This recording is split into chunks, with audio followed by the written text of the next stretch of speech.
जी Nazi, मेरे साथ इस वक्त यहाँ पर इसी एरिया के एएसपी फुरकान बिलाल साहब मौजूद हैं। हम उनसे बात करेंगे सिक्योरिटी के, क्योंकि बहुत लोगों को इश्यूज़ थे और बहुत लोगों के रिजर्वेशन से सिक्योरिटी मेजर्स के हवाले से। तो हम फुरकान साहब से बात करते हैं। अस्सलाम वालेकुम फुरकान साहब, आप चूँकि बड़ा एक्टिवली इस चीज़ को मॉनिटर भी कर रहे थे और आप पे तो बड़ी जिम्मेदारी आयद होती थी इस बल्दियाती इंतखाबात में सिक्योरिटी के मेजर्स पे बहुत सख्त फोकस किया गया। मुझे बताएं, जो लोगों ने रिजर्वेशन का भी इजहार किया है कि सिक्योरिटी के इंतजामात इतने नाकिस थे या मुतमईन नहीं थे वो उससे, इस पर क्या कहें? अगर देखें तो ये टेररिस्ट हिट एरियाज़ हैं, लेकिन अभी तक कोई ऐसी टेररिस्ट एक्टिविटी नहीं हुई। अब लोगों को हमें मुबारकबाद देनी चाहिए कि हमने एक इतना बड़ा इवेंट बगैर आर्मी की मदद के कराया है और अपने ऑन पे कराया है और उसको बड़ा सक्सेसफुल रहा है। छोटे छोटे वाक़यात हुए हैं जो कि लोगों के रिजल्ट्स आने के बाद हुए हैं या उससे थोड़ा सा पहले बदनज़मी हुई है, उसमें भी ऐसा उसको फौरी कंट्रोल कर लिया गया, लेकिन मेजर कोई ऐसा वाक़या नहीं हुआ या कोई ऐसा इंसिडेंट नहीं हुआ। चीज़ बिल्कुल क्रेडिट जाता है इस चीज़ का कि भाई कोई भी ना किसी भी नाखुशगवार वाक़े जो है वो रिपोर्ट नहीं हुआ। अल्लाह का शुक्र है। यहाँ पे मैं ये भी पूछना चाहूँगी, जो हसास हम बताते थे कि हसास पोलिंग स्टेशन हैं, कुछ इंतहाई हसास पोलिंग स्टेशन से और कुछ नॉर्मल कैटेगरी में प्लेस किए गए। मुझे बताएं फुरकान साहब, कब हम एक ऐसा दिन देखेंगे जहाँ पर हम कहेंगे कि जी नॉर्मल जो पोलिंग स्टेशन हैं जो नॉर्मल कैटेगरी में प्लेस होते हैं उनका रेशियो बड़ा हाई है कंपेयर टू सेंसिटिव और मोस्ट सेंसिटिव? देखें तो हमारी सोसाइटी आहिस्ता आहिस्ता इवॉल्व हो रही है, चेंज आने में थोड़ा सा टाइम लगेगा। पुलिस में रिफॉर्म्स हमने बड़े देखे हैं। हाँ बिल्कुल है रिफॉर्म्स, और उनका रिजल्ट देख लें कि हमने अपने ऑन पे इतना बड़ा इवेंट कराया है। आपको लगता है कि उसके बावजूद भी हम जो हसास जो पोलिंग स्टेशन है उसका रेशियो कम नहीं कर सके? नहीं, बिल्कुल हमने काफ़ी हद तक कम भी किया है, लेकिन क्योंकि टेररिस्ट एक्टिविटीज़ का बहुत ज़्यादा ख़तरा था इसलिए हमने अपने तौर पे बहुत ज़्यादा सिक्योरिटी की मेजर्स ली थी, 3 लेयर्स मेजर्स ली थी।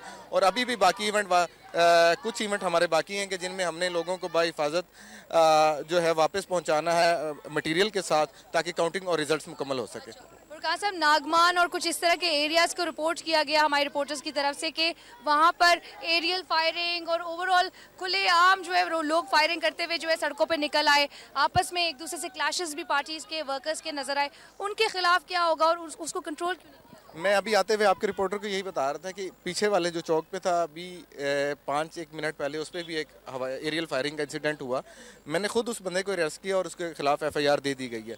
तो जहाँ जहाँ बंदे अरेस्ट हो रहे हैं उनके खिलाफ बिल्कुल जो कानूनी कार्रवाई बनती है वो की जा रही है, एक्शन लिया जा रहा है। एक्शन लिया जा रहा है हर वक्त। अच्छा, और ये तमाम जो ओवरऑल, क्योंकि हम बात करते हैं कि जी 1003 के करीब 1000 से ज़ायद पोलिंग स्टेशन कायम किए गए ऑल ओवर, तो उसमें कुछ इस तरह के बदनज़मी और इस तरह के आप इंसिडेंट्स नहीं, बदनज़मी है, लेकिन ऐसा जितनी हम एक्सपेक्ट कर रहे थे इतनी ज़्यादा नहीं है। काफ़ी हद तक हमने कंट्रोल किया है और मेजर टेररिस्ट एक्टिविटी कोई नहीं हुई। आप देखें जिन्होंने खिलाफ वर्जी की है उनके खिलाफ आप एक्शन बिल्कुल लिया जा रहा है। Thank you so much Furqan साहब, हमसे बात करेंगे। नाज़ी, हम बात करते हैं ASP इस एरिया के फुरकान बिलाल साहब, जिन्होंने कहा कि बदनज़मी है लेकिन सिचुएशन को कंट्रोल करने के लिए इनकी मेजर्स जो है वो इंटैक्ट हैं।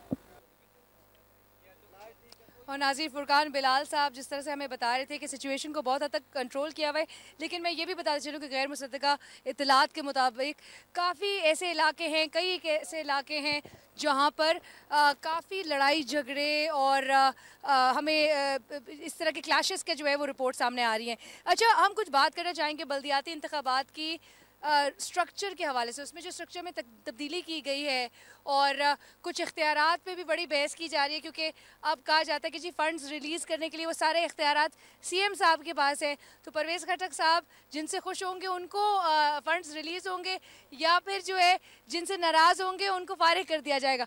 हम कुछ बात करेंगे अपने रिपोर्टर से ही। स्ट्रक्चर पर मुझे बताइएगा बल्दियाती इंतखाबात को और कंपेयर अगर हम करें 2001 के उस टाइम से, तो क्या चीज़ और क्या शॉर्ट कमिंग्स थी जिनको ओवरकम किया गया है और उसमें बेहतरी ला के प्रेजेंट किया? देखें, अगर ये अयूब ख़ान के दौर से चीज़ें शुरू होती हैं, जो ये बल्दियाती इंतखाबात का सिलसिला चलता है 2001 तक परवेज़ मुशर्रफ साहब का। जब परवेज़ मुशर्रफ ने इस हवाले से जो स्ट्रक्चर दिया था उसमें यह था कि कुछ जो डायरेक्ट इलेक्टेड लोग थे वो किसी सेलेक्टेड बंदे या CSP ऑफिसर्स के अंडर नहीं थे। अब ये किया कि खैबर पख्तूनख्वा की हुकूमत ने कि इन लोगों को, इलेक्टेड लोगों को जो है वो अंडर कर दिया है सिलेक्टेड लोगों के। अब इसमें दो चीज़ें जो क्लैश होगा वो आने वाले दिनों में वो बड़ा वाज़ेह होगा और ये लड़ाई होगी यहाँ पे। इसका फ़ायदा सियासी तौर पे KPK की हुकूमत को नहीं होगा। आपने बात की फ़ंड रिलीज़ करने के हवाले से। अब एक काउंसलर या एक जो तहसील नाजिम होगा या जो उसको चेयरमैन, अब एक तो इन्होंने ये एक बड़ी थ्योरी है कि आप नाम चेंज कर दें ओहदों के या उनके डेजिग्नेशंस के, और उनको आप बड़ी वो एक वो कहते हैं ना कि रोमांटिक लुक दे दें। तो अब इन लोगों पाकिस्तान तहरीक इंसाफ ने खैबर पख्तूनख्वा के अंदर ये किया है, और उसमें उन्होंने एक चीज़ ये भी की है कि अब जैसे है नेबरहुड काउंसिल एक अच्छा नाम है, लोग उसको लाइक कर रहे हैं। ये जो नाम चेंज किए इसका लोगों पे क्या इम्पैक्ट पड़ेगा और ये लोग काम क्या करेंगे? अट्रैक्टिव बना। हाँ, अब एक काउंसलर है उसके लिए फ़ंड रिलीज़ करने हैं, जो चेयरमैन होगा, जो एक यूसी का जो वो 7-8 बंदे होंगे, उसमें से सबसे ज़्यादा वोट लेगा वो चेयरमैन यूसी का इलेक्ट होगा। अब वो इलेक्ट हो गया, आगे आ गया तहसील का, उसमें बीच में नेबरहुड आ गई, फिर तहसील आ गई, फिर डिस्ट्रिक्ट आ गई। ये सारे इवन डिस्ट्रिक्ट नाजिम जो है पहले डीसीओ उसके अंडर होता था, अब ये है कि डीसीओ कोऑर्डिनेट करेगा। पहले भी वो डिस्ट्रिक्ट कोऑर्डिनेशन ऑफिसर ही था, लेकिन he was under district Nazim.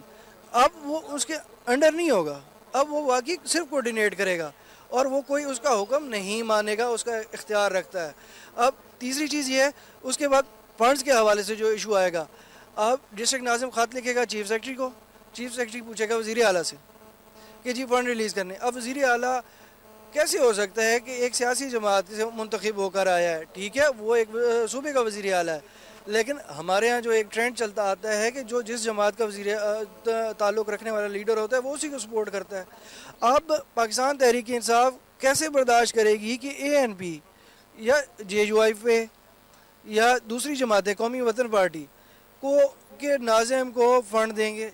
वहाँ पर फिर जब क्लैश आएगा तो उसका रिस्पॉन्सिबल कौन होगा? अच्छा, उसे आम आदमी सफ़र करेगा, उस पर कोई तवज्जो नहीं दी जा रही कि आम आदमी का क्या कसूर है जो आज सारा दिन बेचारा यहाँ पे लाइंस में लगा रहा है कि यार शायद मेरी महल्ले की गली बन जाएगी, मेरे बच्चे को स्कूल में एडमिशन मिल जाएगा। अच्छा, एक जो यूसी का चेयरमैन है उसके इख्तियारात में यही चीज़ होती है, अटेस्ट कर देगा, बच्चे का एडमिशन करवा लेगा सरकारी स्कूल में, किसी टीचर का तबादला हो जाएगा, शनाख्ती कार्ड बन जाएगा, थाने में चले जाएगा। अब ये सारे काम ही नहीं होंगे तो उस आम आदमी को रिलीफ कहाँ से मिल रहा है? एक गली बनने के लिए 4 साल लग जाएं, तो ये जो क्लैश आ रहा है ये पाकिस्तान तहरीक इंसाफ और ये डिस्क्रिमिनेशन देखी जाएगी बिल्कुल, और ये पाकिस्तान तहरीक इंसाफ की जो सियासी साख है, मुझे ये लग रहा है कि काम उन्होंने अच्छा किया है कि चलो बल्दियाती इंतखाबात करवा लिए, लेकिन इससे आने वाले दिनों में उन पर उनकी सियासी साख पर क्या असरात पड़ते हैं ये बहुत अहम होगा और इसको जांचना होगा। तीसरी चीज़ इसके हवाले से कि अब जिस तरीके से ये इलेक्शन हुआ है ये बहुत कंफ्यूजिंग नज़र आ रहा है। लास्ट टाइम और जो बाकी हमने उसकी हिस्ट्री देखी है कि उसमें डायरेक्ट इलेक्शन था, अभी भी डायरेक्ट इलेक्शन है, लेकिन कैसे हो रहा है? अब जो यूसी का नाजिम है या जिसको मैं विलेज काउंसिल का जो इन्होंने नाम दिया उसका चेयरमैन तक तो बात समझ आती है, तहसील का, फिर डिस्ट्रिक्ट काउंसिल का, उनके मेंबर्स इलेक्ट हो गए, वो डिस्ट्रिक्ट नाजिम को कैसे इलेक्ट करेंगे? आया जैसे आपने तहसील जो विलेज काउंसिल है उसका जो चेयरमैन इलेक्ट कर रहे हैं कि जो ज़्यादा वोट लेके आ रहा है वो चेयरमैन बन जाएगा, या फिर आप उसके लिए इलेक्शन करवाएंगे? तो ये सारी चीज़ें हैं, मैटर करती हैं। अच्छा, फिर जब ये चीज़ आएगी तो उसमें फिर आएगा कि जो मेंबर्स होंगे उनकी ख़रीद व फरोख्त होगी, फिर आप हॉर्स रेडिंग पे चले जाएंगे। ये सारे एस्पेक्ट्स हैं, इनको देखना होगा। एस्पेक्ट्स हमें दोबारा से रिहर्स होते हुए नजर आ रहे होंगे, दोबारा से रिप्ले होते हुए नजर आ रहे होंगे।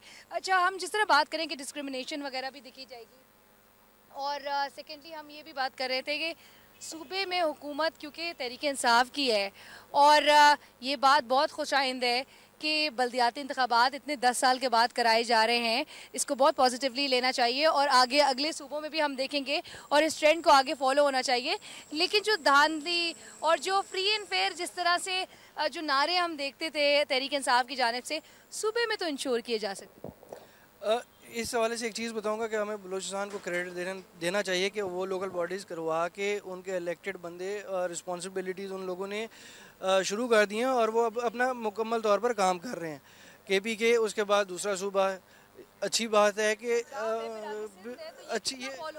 ये अच्छी बात है कि लोगों को उनके दर के पे जाके मसाइल हल होंगे, ठीक है, लेकिन आया होंगे या नहीं होंगे ये बहुत अहम है। आपने बात की सूबे के अंदर, आज सुबह से हम पेशावर मैं बाकी जो डिस्ट्रिक्ट से कुछ नुमाइंदे जो मेरे कोलीग्स हैं फील्ड के, उनसे राब्ते में रहा। जो एक आज एक जिसे कह लें कि एक चीज़ सामने आई है, और वो एक बना है कि एक इमेज बना है कि पाकिस्तान तहरीक इंसाफ ने अपनी सूबाई हुकूमत होने का शायद आज फ़ायदा उठाया है। पुलिस उस हवाले से एक्टिव नहीं थी। उसके साथ आपने दूसरी चीज़ आपने ये देखी कि जो ट्रेनिंग दी गई लोगों को, उसके हवाले से सवालात उठे हैं। बहुत सारे लोगों ने हमसे जब बात की, उन लोगों ने ये चीज़ शिकायत की है। सोशल मीडिया पे इस हवाले से बहुत ज़्यादा आ रहा है, और सोशल मीडिया आपको पता है कि लोग मोबाइल पे चीज़ अपलोड करते हैं और फ़ौरन पोस्ट कर देते हैं। बहुत क्रिटिकली चीज़ें फॉलो, और वो चीज़ें मैं उनको काफ़ी देर से उसको फॉलो कर रहा था, वो देख रहा था। तो जो मुझे एक चीज़ नज़र आ रही है कि पाकिस्तान तहरीक इंसाफ ने जो इस हवाले से इक़दाम किए थे कि हम उनकी जो सूबाई हुकूमत है कि वो बड़ा इंश्योर करेगी, और इतने फ़ंड रिलीज़ हुए, और फिर उसके बाद जो है ट्रेनिंग स्पेशली हमें जहाँ पे आपने मेंशन किया फंड्स रिलीज हुए, फंड्स मख्तस किए गए ट्रेनिंग और इन तमाम चीज़ों पे, वो चीज़ें कहाँ थी? अच्छा, इसमें एक ये फंड्स और उसके बाद जो लोगों की आज ड्यूटियां लगाई गई थी, उसके हवाले से एक चीज़ बताऊं। मुझे कल परसों एक डॉक्टर साहब ने कॉल की, और उन्होंने अपने फैमिली मेम्बर्स के जो उनकी फैमिली के हवाले से उन्होंने एक चीज़ इंटरेस्टिंग बताई कि उनके घर के 4 बंदों को प्रिजाइडिंग ऑफिसर्स की ड्यूटीज़ दी गई हैं, और उनमें से 2 उनकी सिस्टर्स थी। मैं उन डॉक्टर्स की इसलिए बात डिनाई नहीं करूँगा कि वो मतलब इंथेंटिक आदमी हैं, उनकी बात मानी जा सकती है। उनकी सिस्टर्स की बैक वक्त 3 पोलिंग स्टेशन में प्रिजाइडिंग ऑफिसर की ड्यूटी लगाई गई। आया सूबाई हुकूमत के पास या सूबाई इलेक्शन कमीशन के पास स्टाफ की कमी थी? फिर मैं जानना चाहूँगी, मैं इस बात पे मजीद बात करूँगी। अली मोहम्मद खान साहब पाकिस्तान तहरीक इंसाफ के रहनुमा हमें इस वक्त कॉल पे ज्वाइन किया है। Ali, thank you so much, आपने हमें ज्वाइन किया। अली, मैं इस वक्त खैबर पख्तूनख्वा में ही मौजूद हूँ, और फ़कीराबाद ये इलाका है जहाँ के पोलिंग स्टेशन पर आज मैं चीज़ें मॉनिटर कर रही थी, पोलिंग का अमल विटनेस कर रही थी। ख़वातीन तो आई, बड़ी इंतज़ामी बदनज़मी जो है हमें देखने में मिली। और स्पेशली अगर अली मैं आपसे इस चीज़ का जवाब जानना चाहूँगी, काफ़ी जमातें इलेक्शन कमीशन का दिया हुआ कोड ऑफ कंडक्ट को वायलेट करती हुई नजर आई, जिसमें आपकी जमात के भी चेयरमैन को नोटिस जारी हुए। मुझे बताएंगे कि मुहिम और जो जोरों शोर पे हमें नजर आई इलेक्शन कमीशन की अहकामात को क्यों नहीं फॉलो किए गए? यू वेलकम जी, बहुत बहुत शुक्रिया, आपने मुझे मौका दिया। सवाल काफ़ी लंबा है, जवाब भी हो सकता है थोड़ा लंबा हो जाए, तो आप सुनिएगा। पहली बात तो ये है कि जो आपने कोड ऑफ कंडक्ट की बात की, मैं समझता हूँ कि ये एक ऐसा अलमिया है पाकिस्तान की सियासत में, मैं इससे खुद गुजर चुका हूँ। और कौमी असम्बली के इलेक्शन में मैं तो उन रूल्स फॉलो करता था, गाड़ियाँ तक नहीं प्रोवाइड की। फिर बाद में पता लगा कि भाई ये सिर्फ किताबी बातें थी, अल्लाह ताला ने इज्जत रखनी थी तो अल्लाह ने जितवा दिया। अदरवाइज अगर कोड ऑफ कंडक्ट जिस तरह है अगर इसको फॉलो ना किया जाए, मैं आपको I can write this on paper कि पाकिस्तान में ये बल्दियाती तो खैर एक तरफ, लेकिन सूबाई कौमी असम्बली के इलेक्शंस में मिडिल और लोअर मिडिल क्लास के आदमी की फिर कोई गुंजाइश नहीं रह जाती। क्योंकि जब आप एक आदमी जो है वो उसके पास छोटे बैनर्स छापने की के पैसे ना हो, और दूसरे ने पाकिस्तान का खजाना लूटा हो, किसी ने सिर्फ बैंक में पैसे निकाल के वो वापस ले आते हैं, उसका कोई थोड़ा सा हिस्सा इलेक्शन के लिए उन्होंने अलग से करप्शन की होती है। ये जो आज बड़े सुपरस्टार्स बने फिरते हैं, मैं तो मीडिया से भी गिला है कि जिन्होंने पाकिस्तान को लूटा है आप उनको सुपरस्टार्स बना रहे हैं, उनको उनके फैशन दिखा रहे हैं। ये तो ऐसे लोग हैं कि इनको तो चीन जैसा मुल्क उल्टा लटका देता है जो अपने मुल्क के खजाना लूटते हैं। अली देखें, I am not here to criticise PTI, हम क्रेडिट देते हैं पीटीआई को वेयर इट्स ड्यू। आप पुलिस रिफॉर्म्स की बात करते हैं, हम विटनेस करते हैं। मैं उस पर भी आपसे बात करूंगी, सिक्योरिटी के बड़े इकदाम के हवाले से बड़ा जोरों शोर में कहा गया कि बड़ी सिक्योरिटी इंश्योर की गई है। हम खुद मॉनिटर करते रहे यहाँ पे डिफरेंट पोलिंग स्टेशन पे सिक्योरिटी एहलकार, जिनके हवाले से कहा गया कि जी 1,10,000 के करीब एहलकार तैनात किए गए हैं, वो हमें कहीं भी नहीं नजर आए। एरियल फायरिंग और लोग क्लैशेस में इन्वॉल्व नजर आए। अगर मैं जवाब दे पाऊँ जी, देखें, एक बात तो ये है कि मैं एक बात कैटेगोरिकली यहाँ पे रखता हूँ कि पाकिस्तान को जिन लोगों ने लूटा, शुक्र अल्हम्दुलिल्लाह इमरान खान और पीटीआई उनमें से कम नहीं है। एक लॉ बनाने की मैं तजवीज़ देता हूँ। यहाँ पे मेरे ख्याल में मोहतरम मेंबर्स बैठे होंगे, मैं ये तजवीज़ देता हूँ कि पिछले 20 साल या पिछले 30 साल में से ले लें, जब से ज़िया-उल हक साहब का मार्शल लॉ खत्म हुआ और भुट्टो साहिबा जो थी, बेनज़ीर भुट्टो साहिबा हुकूमत में सन 88 में आई, आपको याद होगा। सन 1988 से लेके आज तक कमोबेश 30 साल जितने हुए हैं, मैं समझता हूँ एक ऐसा लॉ बनाते हैं कि पॉलिटिकल पार्टी के लीडर्स और पॉलिटिकल पार्टी के वर्कर्स और अहदेदार जितने भी हैं उनका एहतसाब हो, और जिसके असासे सन 88 में जितने थे और आज जितने असासे हैं उसका एहतसाब होना चाहिए। जो करप्ट हो उसके सारे असासे जो हैं वो जब्त होने चाहिए। अली साहब, हम बिल्कुल इस चीज़ से सर हम बिल्कुल इस चीज़ से नहीं डिनाई करते और डिसएग्री नहीं करते। हम कहते हैं बिल्कुल एहतसाब हो। लेकिन आपने जो लोकल बॉडीज के बारे में देखिए, मैं लोकल बॉडीज़ क्या, मैं इसी हवाले से पूछना चाहूँगी आपसे कि इमरान खान साहब का तो ये सूबा है, आपकी जमात यहाँ पर हुक्मरानी कर रही है, तो आपको तो अवॉइड करने चाहिए थे ना लॉज वगैरह। तो खान साहब को फिर क्यों नोटिस जारी होता है इलेक्शन कमीशन ऑफ पाकिस्तान की तरफ से? मैं स्पेसिफिकली जवाब देता हूँ। देखें, ये जो इलेक्शन था ये बहुत बड़े मैसिव। अच्छा, मैं चाहूँगी अली साहब, मैं चाहूँगी ब्रेक के बाद कंटिन्यू करूँ। एक ब्रेक का इंस्ट्रक्शन है, ब्रेक के बाद आप ज़रूर इस बात को कंटिन्यू करें और नाज़रीन हमारे साथ रहिएगा।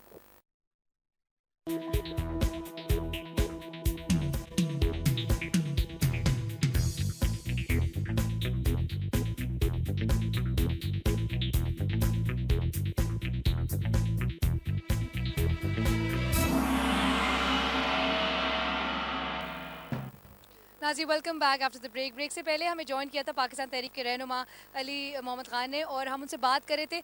अली, मैं आपकी तरफ ही आना चाहूँगी, इसी सवाल को दोबारा दोहराना चाहूँगी कि तहरीक इंसाफ और स्पेशली खान साहब जिनकी बहुत एक फॉलोइंग है और उनका ये सूबा है खैबर पख्तूनख्वा, यहाँ पे आपकी जमात की हुक्मरानी है, आपको तो एक ट्रेंड सेट करना चाहिए था बल्दियाती इंतखाबात को ही लेकर। बायोमेट्रिक हमने नहीं देखा, लेकिन हम कोड ऑफ कंडक्ट तो फॉलो होते हुए देखते हैं।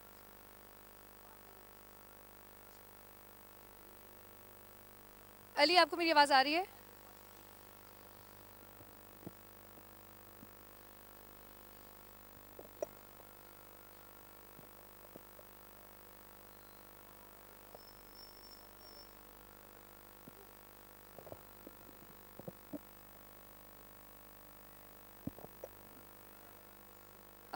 नाज़रीन, हम कोशिश करेंगे कि हमारा रब्ता हो सके। अली मोहम्मद ख़ान पाकिस्तान तहरीक इंसाफ के रहनुमा हैं जिन्होंने ब्रेक से पहले कॉल पे ज्वाइन किया हुआ था। और हम ओवरऑल देखते हैं कि मीडिया अगर तनकीद करे तो बड़ा बुरा कहलाया जाता है, लेकिन मीडिया अगर तायीद करे किसी चीज़ की तो बहुत अच्छा हो जाता है।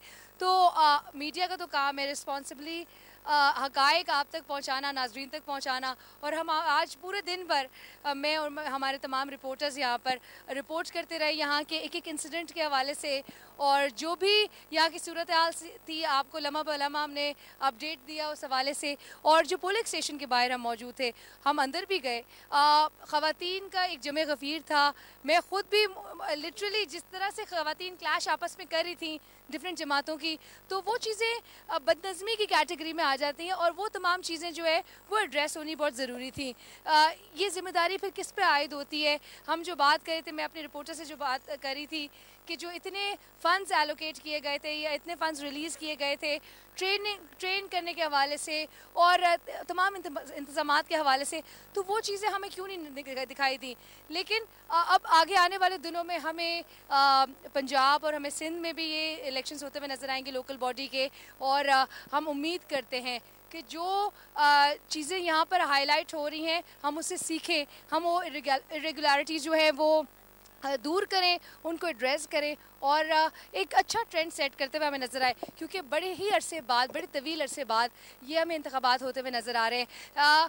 लोकल बॉडी इलेक्शंस के हवाले से कहा जाता है कि जी यही तमाम मसाइल का हल है। अब आवाम से एक वन ऑन वन बेसिस पे और एक क्लोज इंटरेक्शन में ऑब्वियसली ये लोकल बॉडी इलेक्शंस होते हैं जो कि आवाम के मसाइल जो है वो हाईलाइट होते हैं और वो एड्रेस होते हैं। अब ये लोकल बॉडी इलेक्शंस, हमीद मुझे मज़ीद बताइएगा, हम बात कर रहे थे कि मोहल्ले टूटे फूटे हैं और जो इतने नाकिस इंतज़ामात हैं यहाँ पे एरियाज़ में, पानी की कहते हैं कि जी किल्लत है, कहीं गंदा पानी आ रहा है, पीने का साफ़ पानी नहीं है, लोड शेडिंग के इतने मसाइल हैं, बहुत ज़्यादा बेसिक मसाइल हैं जो अभी तक हम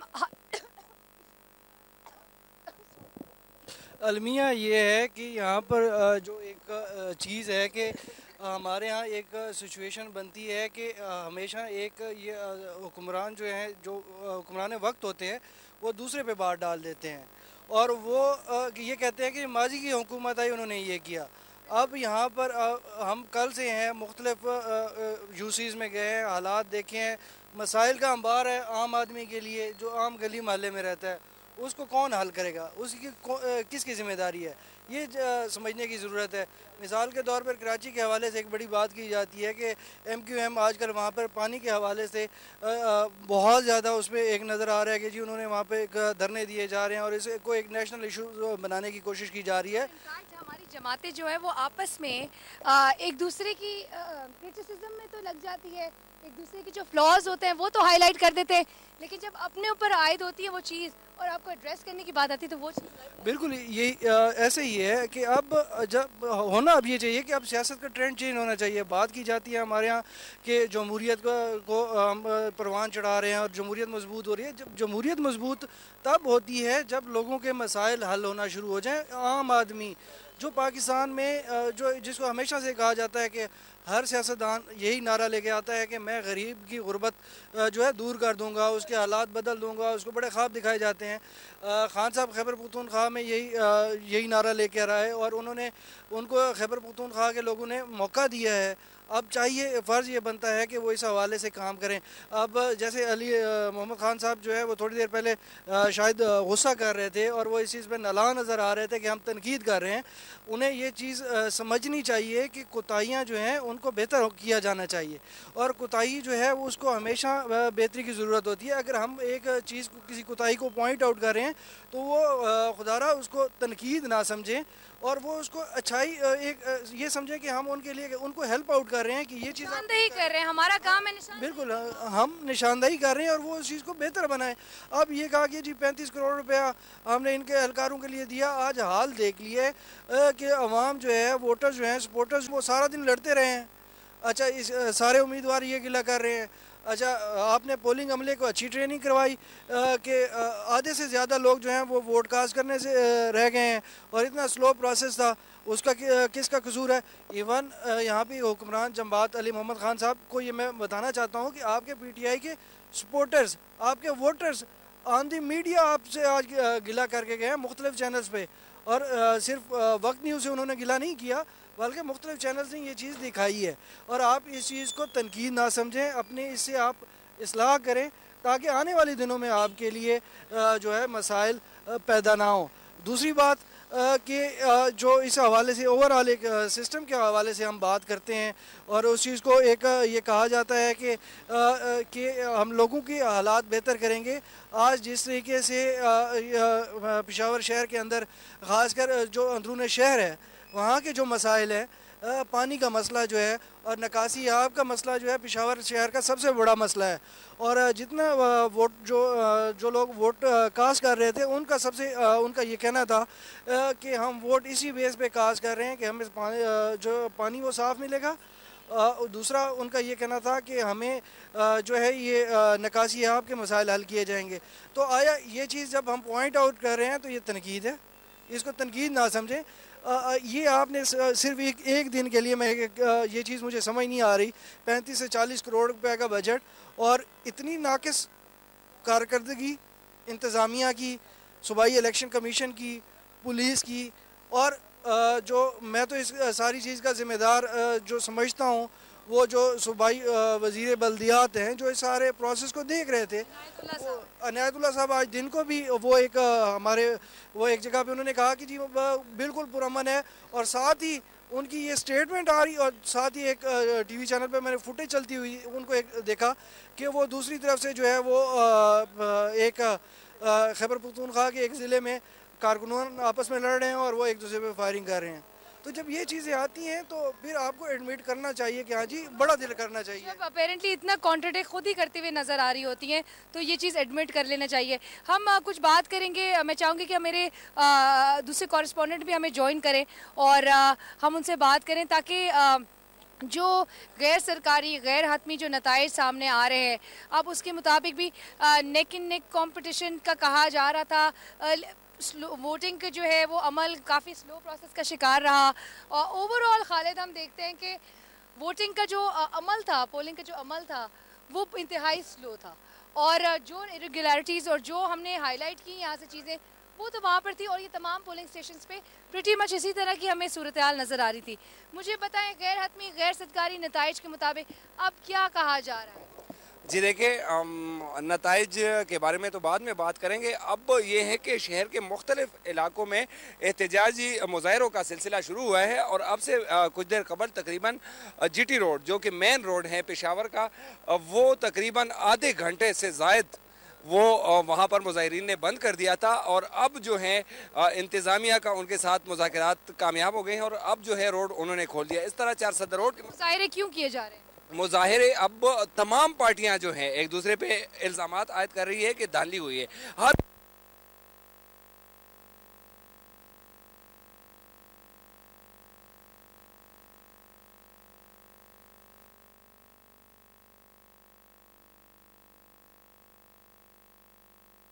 जिस तरह इलेक्शन, ये बल्दियाती इलेक्शन खैबर पख्तूनख्वा में हो रहे हैं, हर पोलिंग स्टेशन पर मारदार और उसके एक दूसरे के खिलाफ नारेबाजी, नज्म ज़ब्त का किसी ने बिल्कुल ख्याल नहीं रखा। तमाम पार्टी के जो लोग थे, बल्कि जो आजाद थे, उनकी भी जो वर्कर थे, पोलिंग स्टेशन के सामने दिन भर मौजूद रहे हैं, और कई पोलिंग स्टेशन पर उन्होंने दावा बोल दिया है। पर हाल सबसे कुछ देर पहले जो हम ASP साहब से बात करते, फुरकान बिलाल साहब, तो बड़े पॉजिटिव साउंड कर रहे थे इस बात पे कि जी हमने बड़ी सिचुएशन को अंडर कंट्रोल रखा हुआ है। जी देखिए, पूरा पेशावर जो है ASP फुरकान बिलाल के पास नहीं है। पूरा बेशक इसने मेहनत की होगी, लेकिन वो भी नजर नहीं आ रहा। लेकिन अगर पूरे पेशावर की बात की जाए, पूरे पेशावर को देखा जाए, तो वहाँ पे ना तो सिक्योरिटी नजर आई ताकि इन लोगों को, लेकिन इसकी एक और साइड पे भी देखा जाए तो इंतजामिया ने वोटर्स के लिए भी किसी किस्म के इंतजाम नहीं किए। देखिए, धूप में खवातीन जो है वो बेहोश हो गई है, पानी का इंतजाम वहाँ पे नहीं था। तो जब लोग इस तरह के हालत से गुजर रहे होते हैं, वो कुछ भी कर लेते हैं, वो फिर कानून को तोड़ देते हैं। तो ये जो है, इनके लिए बेहतर इंतजाम की जरूरत थी, पहले इनको ट्रेनिंग देने की जरूरत थी, जो हुकूमत ने नहीं किया। ठीक है, इस वक्त हमें अमीर मकान साहब ने ज्वाइन किया है ऑन टेलीफोन कॉल। अस्सलाम वालेकुम अमीर मकान साहब, थैंक यू सो मच, हमारे लिए आपने वक्त निकाला। अमीर मकान साहब, मैं पूछना चाहूंगी बल्दियाती इंतखाबात का अब जो ट्रेंड हमें बड़े तवील अरसे बाद शुरू होते हुए नजर आया है, नेचुरली बड़ा खुश आइंद है। बलूचिस्तान के बाद हम खैबर पख्तूनख्वा देख रहे हैं, अब वो सिंध की तरफ भी आगे बढ़ता हुआ नजर आएगा। आप क्या कहेंगे सर, आज के पूरे दिन हम जो रिपोर्ट करते रहे यहाँ खैबर पख्तूनख्वा से, बड़ी बदनज़मी देखने में आई है। हम बड़ा शोर करते हैं फ्री एंड फेयर इलेक्शन की, हम तो बल्दियाती इंतखाबात में भी रिगिंग के और धांधली के इल्जामात का सामना किया है, और सुन रहे हैं हम यहाँ पर। मैं बात करूंगा कि जैसा आपने बात कर दी, मैंने तो कभी ये अपने सियासी जिंदगी में इस तरह इलेक्शन देखा ही नहीं है कि ये किस तरह इलेक्शन है। और जिस तरह इमरान खान साहब ने वही से यूरोप से एक नक्शा लाया कि हर यूनियन काउंसिल में 5 विलेज काउंसिल होंगे और उसमें इतने 10 मेंबर होंगे, और कोई देखा नहीं कि उसका काम क्या होगा, ड्यूटी क्या होगी। इसी तरह उन्होंने वही लॉन्च किया कि एक बंदे को 7 बैलेट पेपर मिलेंगे। आगे उसने कोई अरेंजमेंट किया ही नहीं है, उसके लिए कोई प्लानिंग नहीं की। सिक्योरिटी के इंतजाम बिल्कुल निल है, स्टाफ बिल्कुल उसी हिसाब से है नहीं। अगर एक बंदे को 7 ऊँट डालने हैं तो कितना स्टाफ चाहिए, कितने पोलिंग बूथ चाहिए। अगर 4 पोलिंग बूथ है, मैं तभी सवात में बैठा हूँ और सुबह से मुख्तलिफ जगहों से मुझे फोन आ रहे हैं। मुझे हैरत हुई, इस तरह पोलिंग स्टेशन भी सामने आया। अगर 4 पोलिंग बूथ है तो एक का अमला है, 3 का सिरे से आया ही नहीं, उन्होंने हाजिरी ही नहीं की। और वही लोग बेचारे अभी तक कोई बाहर खड़े, उन्होंने बंद कर दिया, जिसमें पीटीआई को सूट करता है कि आप वोट इस्तेमाल करते जाए। जहाँ पीटीआई के उसकी पोजीशन कमजोर नजर आ रही, वही स्टेशन बंद कर दिया कि चले जाओ।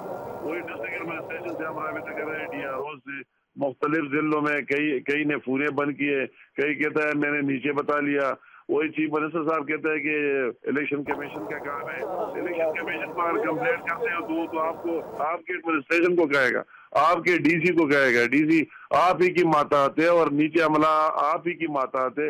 हर एक अपने पोस्टिंग ट्रांसफर के चक्कर में, बेशक अच्छे लोग भी है, मैं तो उनकी तारीफ भी करना चाहता हूँ कि एडमिनिस्ट्रेशन में इसमें अच्छे लोग भी है, मगर मेजॉरिटी तो वही है कि इस चक्कर में है कि मेरी पोस्टिंग इस तरह न हो, ट्रांसफर इस तरह न हो। तो वो सारे जो नीचे लोग लगाए, कई TMOs है, कई फ्लाई, कोई टीचर है, तो सारे उसी चक्कर में। और उसके साथ न सिक्योरिटी के इंतजाम है कि जी अभी मुझे फोन आया पेशावर से कई यूसी से, मेरा अपना हल्का भी है NF4 पेशावर के बाद। जी जी बिल्कुल बिल्कुल। और अमीर मकान साहब आप वही लाके बैलेट पेपर कोई लेके गए, कोई वही अच्छी नहीं। बिल्कुल ये इरेगुलरिटीज तो हमें सामने नजर आ रही थी, बट अमीर मकाम साहब मुख्तलिफ फायरिंग के वाकयात भी रिपोर्ट हो रहे हैं, जिसमें तकरीबन कहा जा रहा है 6 अफराद हलाक हुए, मुतादिद जख्मी हुए। इसकी जिम्मेदारी फिर किसको आयद होती है सर? मैं तो सिर्फ इतना कहता हूँ कि नाम इलेक्शन करने का तो आसान है, उसको अरेंजमेंट कर लेने चाहिए।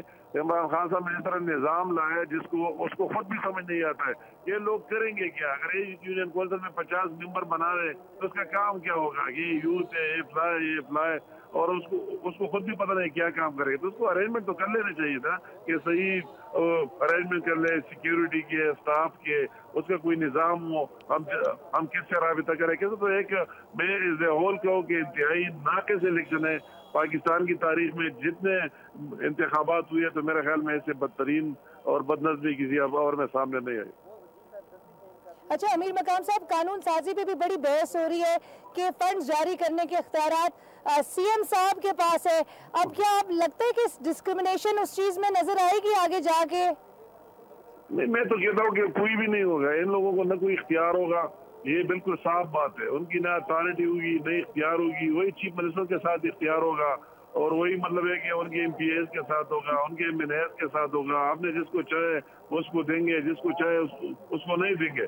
ये तो वैसे एक अच्छी बात है अगर वो दिल से करना चाहे और फिर उसको इख्तियार ट्रांसफर करे। मगर आज तो हमने नहीं देखे कि किसी ने ट्रांसफर किया है। जिस तरह डिस्क्रिमिनेशन होने जो सवाबदीदी फंड है सुप्रीम कोर्ट और उसके पाबंदी के बावजूद जो सीम साहब में वारदा को देख रहे हो पेस्को को, वही हमें 3 अरब रुपए उन्होंने अपने MPs में किसी को 20 करोड़ दिए, किसी को 10 करोड़ दिए। अब अपोजिशन के जो लोग हैं उसको 1 करोड़ भी नहीं दिए और अपने को 10 और 20। तो वही चीज आगे भी चलेगा। मगर अल्लाह ताला करे कि इमरान खान साहब जो कहते हैं तकरीरों में उस पर नीचे अमल भी करें और उसका अवाम को फायदा भी हो। अमीर मकाम साहब बहुत शुक्रिया हमारे लिए वक्त निकालने का। नाज़रीन हम बात करते हैं अमीर मकाम साहब से, जिन्होंने कहा कि माजी के तमाम इंतखाबात को देखते हुए ये बदतरीन इंतखाबात नजर आ रहे हैं इस बार के। और इमरान खान साहब उनका कहना था कि जो कहते हैं एटलीस्ट उस पर अमल भी करें। एक ब्रेक की तरफ चलेंगे, ब्रेक के बाद दोबारा हाजिर होते हैं, हमारे साथ रहिए।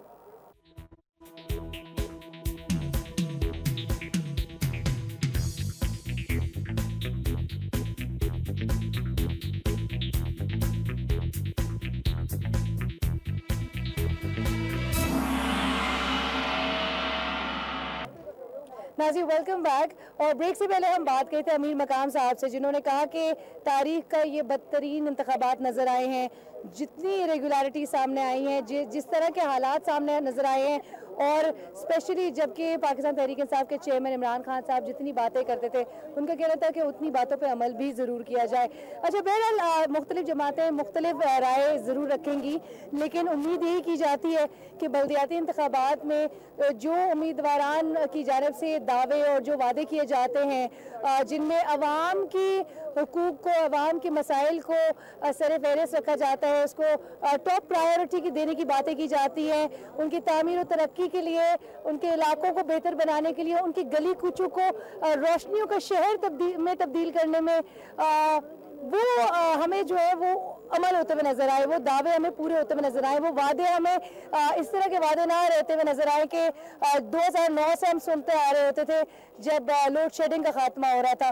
तो ये अवाम जो आज अपने घरों से बाहर निकली, अपने घर छोड़कर वोट कास्ट करने के लिए निकली, वो ये जानती है कि वोट कास्ट करने का अमल और एक वोट क्या हैसियत रखता है, क्या अहमियत रखता है। तो उनके वोट को जो है उतनी इम्पोर्टेंस दी जाए और उतनी अहमियत दी जाए, और उनके मसाइल को जो है जब कहा जाता है कि उनकी दहलीज पर आकर हल किया जाएगा तो उनकी दहलीज पर आकर ही हल किया जाए। मैं यहाँ पर ओवरऑल जो डिस्ट्रिक्ट्स का हाल देख रही थी, बहुत ही हमें नाकिस हमें सूरत हाल नज़र आती है। रोड्स की हमें बहुत बुरी हाल नज़र आता है, हमें नाले यहाँ पे नज़र आ रहे होते हैं, हमें इंफ्रास्ट्रक्चर बहुत ही स्टैंडर्ड्स का लो नज़र आता है। पानी की हम जिस तरह बात करे थे कि बिल्कुल गंदा पानी यहाँ पर मुहैया हो रहा है, तो वो तमाम चीज़ें लोड शेडिंग प्रायोरिटी बेसिस पे ये तमाम इशूज़ जो है प्रायोरिटीज़ और प्रेफरेंसेस को इन आवाम की तरफ करा जाए और आयद होती जिम्मेदारी आयद होती है उस उम्मीदवार को जो इनके हल्के से सामने आए वो इनके मसाइल को हल करे। हम जिस तरह ओवरऑल आपको यहाँ से आज के दिन में रिपोर्ट करते रहे कि बदनज़मी के और जो सिक्योरिटी के हवाले से जो इशूज़ सामने आ रहे थे, जो क्लैशेस सामने नजर आए, अभी हमारे रिपोर्टर खालिद भी आपको बताए थे कि तमाम मुजाहिरीन जो है वो जगह जगह मुख्तलिफ इलाकों में एहतजाज कर रहे हैं और इंतजामिया के साथ उनके फिर मुज़ाकरात भी चल रहे हैं। तो हम उम्मीद करते हैं कि मुजाहिरे बंद हो, किसी नतीजे पर पहुँचा जाए, कुछ एक रेजोल्यूशन की तरफ जाया जाए और अच्छे तरीके से हमें ये इंतखाबात वाइंड अप होते हुए नजर आए। 3 दिन के बाद इलेक्शन कमीशन जो नताइज है वो जारी करेगा। लेकिन मैं यहाँ पे ये भी बताती चलूँ कि जो हमारे स्पीकर खैबर पख्तूनख्वा असेंबली है असद कैसर साहब, कुछ इत्तलात के मुताबिक ये भी कहा जा रहा है कि पाकिस्तान तहरीक इंसाफ को उनके हल्के में शिकस्त का भी सामना, कुछ मुश्किलात का सामना है। तो ये it's too early to say anything, but हम उम्मीद करेंगे कि 3 दिन बाद ये जो इलेक्शन कमीशन जिस तरह से अनाउंस करता है और जो हमने आज की शॉर्ट कमिट और जो इरेगुलरिटीज सामने नजर आ रही है, ये नहीं कि 2013 के बाद जो है जहाँ पे जुडिशल कमीशन फॉर्म हुआ हो और जनरल इलेक्शंस की जिस तरह से तहकीकात हो रही है उसके बाद चीज़ें सामने है। ये रिपोर्टिंग में हमारे रिपोर्टर्स मुसलसल आगाह करते रहे यहाँ के हकाइक से, यहाँ की इरेगुलरिटीज से। तो हम उम्मीद करते हैं कि इन रेगुलरिटीज की जिम्मेदारी जिन पर आयद होती है वो उसको तस्लीम भी करे और चीज़ों को रेजोल्यूशन की तरफ लेके जाए। मेरी प्रोग्राम की टीम और अलीना शिगरी को इजाज़त दीजिए। अल्लाह हाफिज़।